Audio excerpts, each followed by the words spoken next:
ओम श्री गणेशाय नमः। ओम श्री गुरुदेवाय नमः। पार व्रत कथा इस प्रकार। एक समय की बात है, भारतवर्ष में एक राजा राज करता था। वह बड़ा ही प्रतापी और दानी था। वह नित्य प्रतिदिन मंदिर में दर्शन करने को जाता तथा ब्राह्मण और गुरु की सेवा किया करता था। उसके दरवाजे में कोई भी निराश नहीं लौटता था। प्रत्येक गुरुवार को व्रत रखता और पूजन करता था। हर एक दिन गरीबों की सहायता करता था। परंतु यह सब बातें उनकी रानी को अच्छी नहीं लगती थी। वह न व्रत करती और न ही किसी को एक दाना भी दान में देती थी। राजा से भी ऐसा करने को मना किया करती। एक समय की बात है कि राजा शिकार खेलने वन को गए थे। घर में रानी और दासियां थी। उस समय गुरु बृहस्पति देव एक साधु का रूप धारण कर राजा के दरबार पर भिक्षा मांगने गए तथा भिक्षा मांगी। तब रानी कहने लगी, हे साधु महाराज, मैं इस दान पुण्य से तंग आ गई हूँ। मेरे घर का कार्य समाप्त नहीं होता। इस कार्य के लिए तो मेरे पतिदेव की बहुत है। अब आप इस प्रकार कृपा करें कि सब धन नष्ट हो जाए तब मैं आराम से रह सकूं। साधु बोले, हे देवी, तुम तो बड़े विचित्र हो। संतान और धन से कोई दुखी नहीं होता, इसको सभी चाहते हैं। पापी भी पुत्र की और धन की इच्छा करता है। अगर आपके पास धन अधिक हो तो भूखे मनुष्य को भोजन कराओ, प्याऊ लगाओ, ब्राह्मण को दान दो, धर्मशाला बनवाओ, कुआं, तालाब, बावड़ी, बाग बगीचा आदि का निर्माण करवाओ, निर्धन मनुष्यों की कुमारी कन्याओं का विवाह कराओ और उनको यज्ञ आदि कर्म करो। इस प्रकार आपका कुल, आपका नाम परलोक में सार्थक होगा एवं स्वर्ग की प्राप्ति होगी। मगर रानी इन बातों से खुश न हुई। तब बोली, हे साधु महाराज, मुझे ऐसा धन की आवश्यकता नहीं जिससे मनुष्य को दान दूं तथा रखने उठाने में मेरा सारा समय ही व्यर्थ बर्बाद हो जाए। साधु ने कहा, हे देवी, तुम्हारी ऐसी इच्छा है तो ऐसा ही होगा।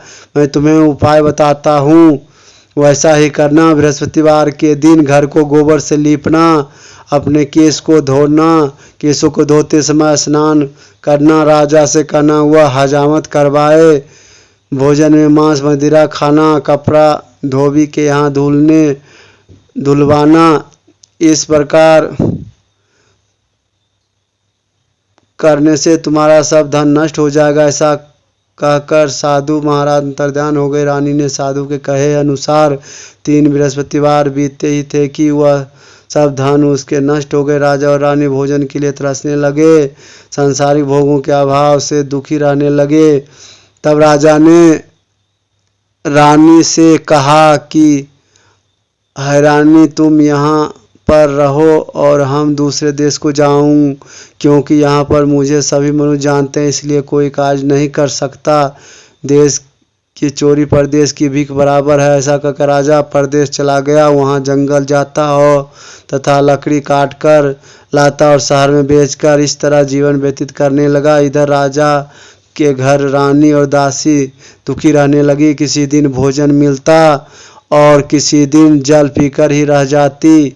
एक बार रानी और दासी 7 दिन तक बिना भोजन खाए व्यतीत हो गया तो रानी ने अपने दासी से कहा, हे दासी, यहाँ पास ही के नगर में मेरी बहन रहती है, वह बड़ी धनवान है। तो उसके पास जा और वहाँ से 5 सेर बसेर मांग ला, जिससे कुछ समय के लिए गुजर हो जाएगी। इस प्रकार रानी की आज्ञा मानकर दासी उनके बहन के पास गई।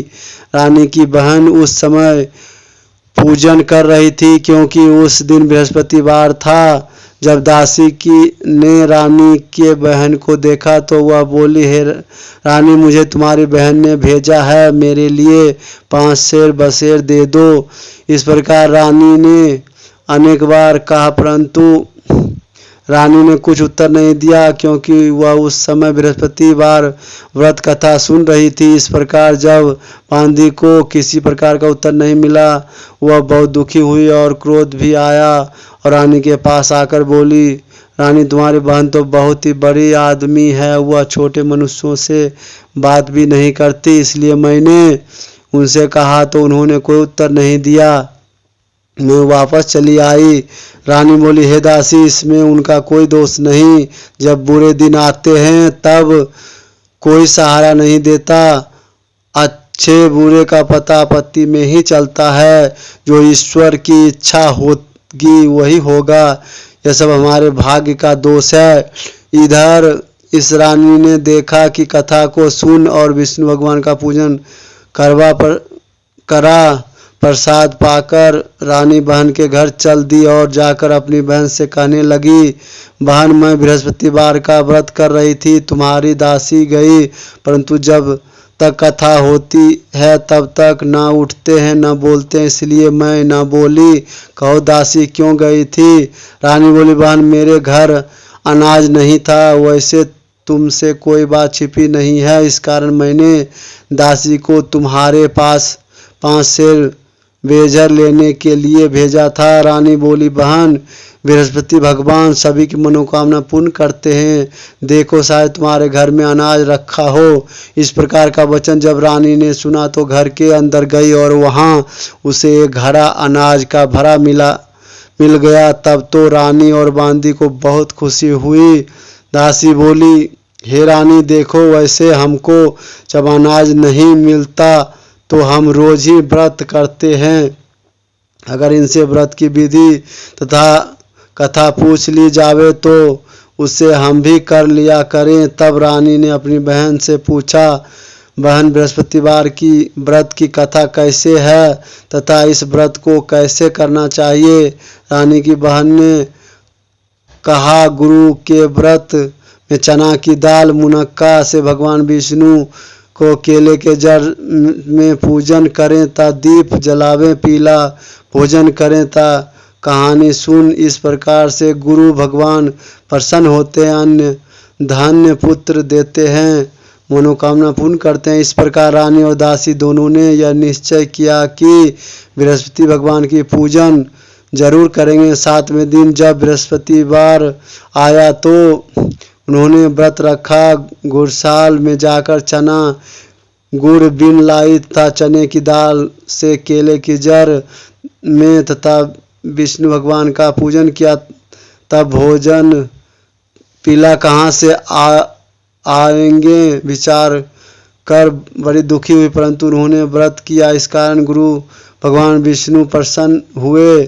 थालों में सुंदर पीला भोजन लेकर आए और दासी को देकर बोले, दासी, यह तुम्हारे और रानी के लिए भोग है, तुम दोनों खाना। दासी भोजन पाकर बड़ी प्रसन्न हुई और रानी से बोली, चलो रानी जी, भोजन कर लो।